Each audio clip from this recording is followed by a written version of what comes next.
আসসালামু আলাইকুম সবাইকে। আজকে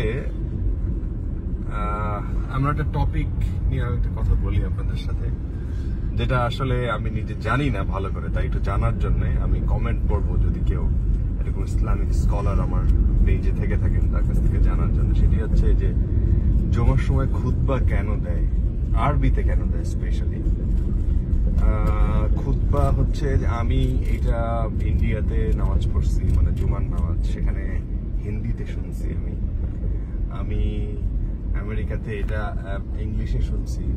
খুতবাটা প্রাসঙ্গিক, যেটা মানে আমার এগুলো শোনার পর বাংলাদেশে কেন বাংলায় না হয়ে আরবিতে হয় এটা আমি জানি না। এটা নিশ্চয়ই কোনো ব্যাখ্যা আছে, এটা আরবিতেই করতে হবে বা এরকম কিছু, আমি ঠিক জানি না।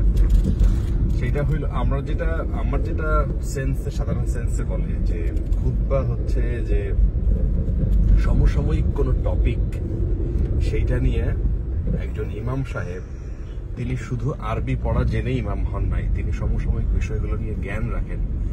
যেমন এখন মশা অনেক বেশি, মশা থেকে বাঁচতে কি করা উচিত। যেমন ধরেন যে এখানে আমাদের এলাকায় এখন ধান উঠছে, এই ধান কাটা নিয়ে ইসলামে কি বলা আছে, শ্রমিকরা আসে বাইরে থেকে, তাদের বিষয়ে কি বলা আছে, তাদের মজুরি কিভাবে নির্ধারণ করতে হয়, তারপরে ধান বিক্রি নিয়ে সরকারের কি বিধান আছে। মানে শুধুমাত্র যে ধর্মীয় কথাবার্তাই থাকে তা না। ইসলাম কিন্তু আমরা জানি যে ইসলাম হচ্ছে যে আপনার কমপ্লিট কোড অফ লাইফ, আপনার জীবনের সলিউশন বলা হয়। এখানে নাই এরকম কিছু এর মধ্যে নাই, মানে আমাদের জীবনের পার্ট, বাট ইসলামে নাই এরকম কোনো কিছু নাই। তো সেই জায়গায় এই বিষয়গুলো নিয়ে সাধারণত আলাপ করার জন্য বা বয়ান দেওয়ার জন্য বা বিধিবিধান, যেমন সামনে হজ আসছে, হজ নিয়ে কি কথাবার্তা বলা আছে, কি করা উচিত কি করা উচিত না, সেটা নিয়ে কথা হইতে পারে। ঈদ যাচ্ছে, ঈদের সময় যাকাতটা কিভাবে দিতে হয়, কারা কারা প্রাপ্য, আমরা কিভাবে ভুল করে থাকি, এই বিষয়গুলো নিয়ে কথা। মুহাম্মদ সাল্লাল্লাহু আলাইহি ওয়াসাল্লামের সময়টাতে খুতবা আসলে ওই যে মানে আমি জানি না, আমি তো মানে ওইভাবে মাওলানা এভাবে ওনাদের সাথে অত আলাপ করার সুযোগ হয় নাই। এই বিষয়টা বাংলাদেশে যখন আমরা বাংলায় খুতবাই দেখি, তখন আমার কাছে মনে হয়েছে যে আজকে আমার ছেলে জিজ্ঞেস করছে যে বাবা এটা কি বলে খুতবা কেন দেওয়া হয়। তখন আমার কাছে আর উত্তর নেই, কারণ আমরা তো আরবিটা বুঝি না। খুতবার যে ভাষ্যটা, সেটা তো আরবিতে, তা আরবি তো আমাদের ভাষা না। এখন খুতবা শুনলে কি আমাদের সওয়াব হয় আমি সেটাও জানি না। যেমন কোরআন শরীফ পড়লে প্রত্যেক অক্ষরে 10 নেকি করে পাওয়া যায়, সওয়াব হয়।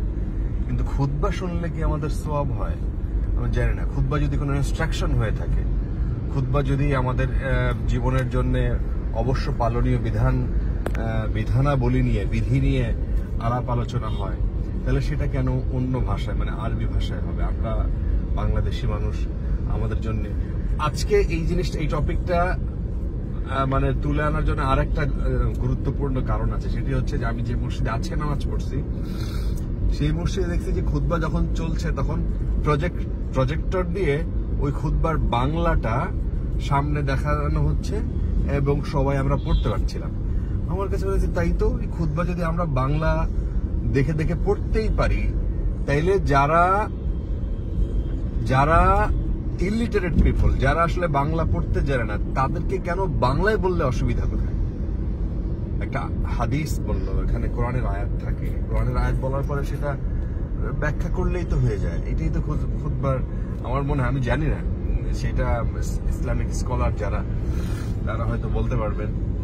সো আমার বিনীত অনুরোধ থাকবে আপনাদের কাছে, যদি কেউ জানেন আমাকে আবার ভিকটিম বানায় ফেলেন না। মানে এখানে আমি হচ্ছি যে একদমই জানি না কিছু এই বিষয়টা, তা জানার জন্যই এই প্রশ্নটা তোলা, যে অন্যান্য দেশে কেন সেই দেশের ভাষায় খুতবা হয়, আমাদের দেশে কেন আমাদের দেশের ভাষায় খুতবা হয় না।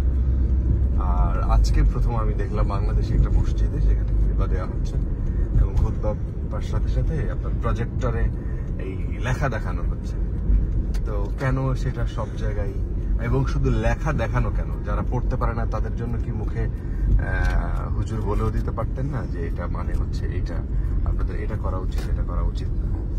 সো এমনি বললাম বিষয়টা, যদি কারো জানা থাকে সে বিষয়টা নিয়ে বলবেন। আর আমাকে আবার মানে ভুল বুঝবেন না। ঈদের পর দিন আজকে আমরা গতকালকেও খুতবা শুনেছি, আবার খুতবা শুনতে শুনতে আমার যে সেকেন্ড খুতবা যেটা মানে সানি খুতবা যেটা, সেটা তো মুখস্থ হয়ে গেছে আমার ছোটবেলা থেকে। জোয়ার নামাজের সময় আমার হুজুরের কাছে এটা শুনতে শুনতে এটা আমার একদম ফুললি মুখস্থ। তো এই বিষয়টা নিয়ে যদি কারো জানা থাকে আপনারা বলবেন, আমি দেখি পড়বো কমেন্টে। শুভকামনা সবার জন্য। আসসালামু আলাইকুম।